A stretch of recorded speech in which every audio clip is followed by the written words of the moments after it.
What's going on, guys, and welcome back to another video with your boy Jordan. So I was gonna script this whole thing out. I was gonna write this whole thing out and tell you guys an emotional story about me and my Cobra. But what I was thinking is, I want this to actually come from the heart. I don't want any of this to be written out. If I stutter, I stutter. If I sound like a complete idiot, I sound like a complete idiot. But I wanted this to be raw. I didn't want to have written this all out and be like, yeah, see, I'm already chirping and stuff on a big hill right now. Got a stage 3 racing clutch. It is what it is. Sometimes you just gotta Exactly. Sometimes you just gotta let life roll off your tongue without scripting it. And so, I'm gonna tell you guys a little story. It's story time. There's a Honda coming up behind me, so hold on. Let me pull out of this busy intersection here onto Franklin Boulevard. Back when I was 12 years old, I was picked on a lot. I was bullied a lot. I was very, very socially awkward, if you will. Very, very, very, very, very. In middle school, I went to a school called Greer Middle School Science and Technology Academy, and I was really into science. I'm still really into science. I'm a huge quantum mechanics nerd, and I've always been really into science, really into civics and economics, and really into the human body and cars. I just love to know how things work. I've always been that way since I was like 5 years old. Literally, I was like this little kid taking apart Sega Dreamcast just to know how everything functioned so that I could possibly build something creative like that one day. Like, I was always into, how does this story work? How does this system work? How does this car work? How can I do things more efficiently? That was me. I was a nerd. I didn't understand yet how my brain worked, so I was extremely socially awkward, and people would make fun of me and put me down, and it really get to me. So at around 12 years old, I started to develop somewhat of an obsession with cars. It started out with just different cars. Just all kinds of cars. Hondas, Mustangs, Lamborghinis, whatever sounded cool, looked cool, and was popular and was fast, I was into it. By the time I was 13, 14, I developed an obsession with Mustangs and Corvettes. In general, I really liked the C5 Z06 Corvette and the Terminator Cobra. I was obsessed with these two cars, and I would watch videos on these two cars all the time. At the same time, around 13 years old, I was getting picked on a lot, to the point where I almost took my own life. And there were a couple things that made it better. At that point in time, at 13 years old, really what saved me right then was getting into the gym and working out and realizing that, like, there is potential in this human being that is called Jordan. Although all these people are making fun of me and saying that I'm not valuable, that there is nothing that I can do because I'm not good at sports or good at I wasn't good at the typical things that boys in middle school were good at. I was good at weird, complex mathematical equations and thinking abstractly, which that's just not cool in middle school. Like, no one really cares about that stuff.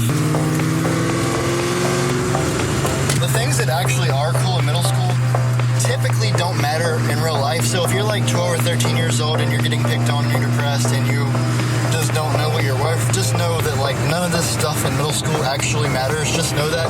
Same thing in high school. If people are making fun of you for not fitting in, you might be like the next Bill Gates. So just, like, don't let it get to you. Don't let the kids in middle school and high school stunt your potential to become something great in life. I digress. The gym saved my life, right? But once the gym saved my life, my obsession was to get a car that made 500 horsepower and sounded really good doing it. So at 13, 14 years old, I started to develop this crazy obsession with 03 Cobras that had boreless stingers and coax headers.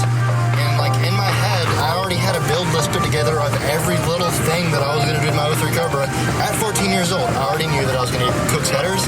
I already knew that I was going to get boreless stinger exhaust. I already knew that I was going to get 60-pound injectors, 4-pound lower pulley, 2.7 upper pulley, cold air intake. I already knew every mod that I was going to do to my Cobra, every single mod. I already knew that I was going to have it blacked out. I already knew that I was going to have it lowered. I knew all of this stuff at 14 years old. 3 years before I actually got an 03 Cobra, I knew everything that I wanted done to the car down to the T.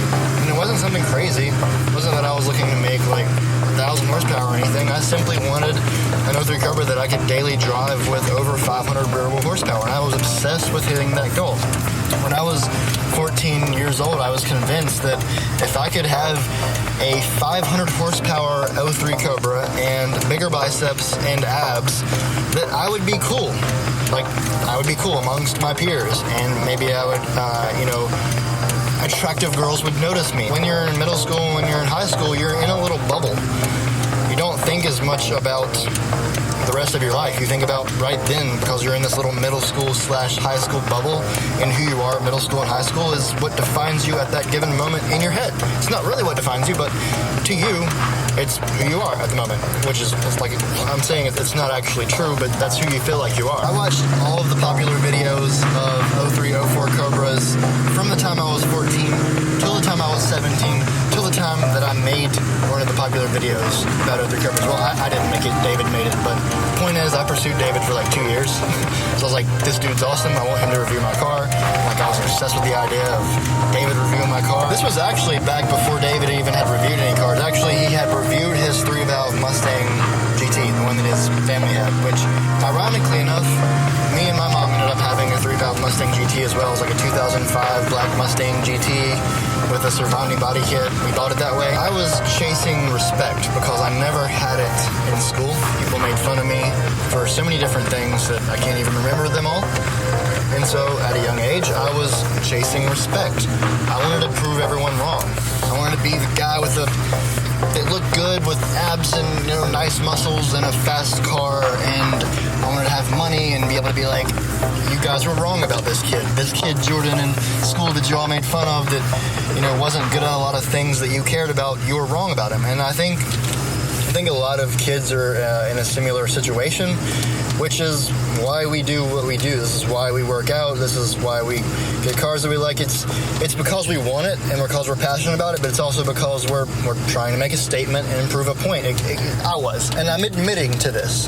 Like right here, right now, in front of you guys, I'm admitting to this stuff. My main motivation in school wasn't to change the world. I would say it was to change the world because those words inspired me, but my main motivation was to get respect from my peers. I didn't want to be looked at as some kid that wasn't cool, that wasn't witty, that couldn't make jokes like the rest of them and couldn't play basketball or football because I didn't have good hand-eye coordination with balls.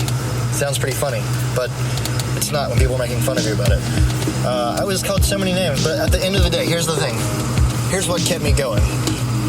At the end of the day, I knew that there were a lot of amazing things that I was going to grow up and do because it was in the back of my head. I'm going to have the car that I want. I'm going to make the amount of money that I want to make. I'm going to have the life that I want. All I've got to do is just start working for it here now. And so while the rest of the kids in high school were just screwing around, doing dumb stuff, experimenting with drugs and going to parties and going and doing really dumb things in the middle of the night and then laughing about it and then getting arrested for it, I was literally mapping out what I wanted to do in my future at 15, 16 years old. And so I started making moves then. I started trying to build businesses. I started trying to figure out how I was going to be able to get a car like that by like 17, 18. I don't know if you're one of those kids that's going through hell in middle school or high school, but the point is I was picked on a lot. I was bullied a lot. At one point I didn't want to live anymore. And the dream of becoming somebody physically and mentally and having this car that I thought was amazing, that eventually that I did get, and it was just as good as I had built it up to be in my head for several years. These things kept me going. So what I'm saying is, because of this car, you will now listen to me. Otherwise, you wouldn't even know I exist right now. You'd be on some other part of the internet, but you're here, and I'm very happy that you're here, and I appreciate the fact that you are here. And so what I'm saying is, if you're 14 to 18 years old, some of the things that are going on in life right now, some of the things that you're worried about, all these people's opinions in school that you're worried about, they don't really even matter. What really matters is who you are, who you're becoming, and who you want to be, which isn't really judged upon how you currently look or what other people think that you're good at, because like none of that stuff really matters. Go for your goals. Get the Cobra. Get the Corvette. Get the Charger, Challenger. Go for the career that you really want, not the one that you're settling for because it's more realistic, but go for the one that you really want. Even if it takes you twice as long, even if you have to be 25 years old still living with your parents. Go for what you really want so that when you're 50 and you have kids, you don't regret your entire 20, 30, 40s because you settled for less and you let what people said to you and about you get to you. Go for what you really want and go out there and become the person that you would love to see yourself be in the future. I don't really look up to any specific celebrity. I look up to me in 10 years from now. This is something that Matthew McConaughey said in a very famous, I think it was a Grammy speech, and I firmly and wholeheartedly agree. This has been Story Time with your boy, Jordan. With that, I'm going to go ahead and jump off of the video. Like the video if this video inspired you, if you enjoyed this video whatsoever. Comment if you have any questions or concerns. If you're not already subscribed to this channel, you know what to do. Go ahead and click that subscribe button and ring that bell so you get notified when I put my videos out. I will see you guys next video. All love.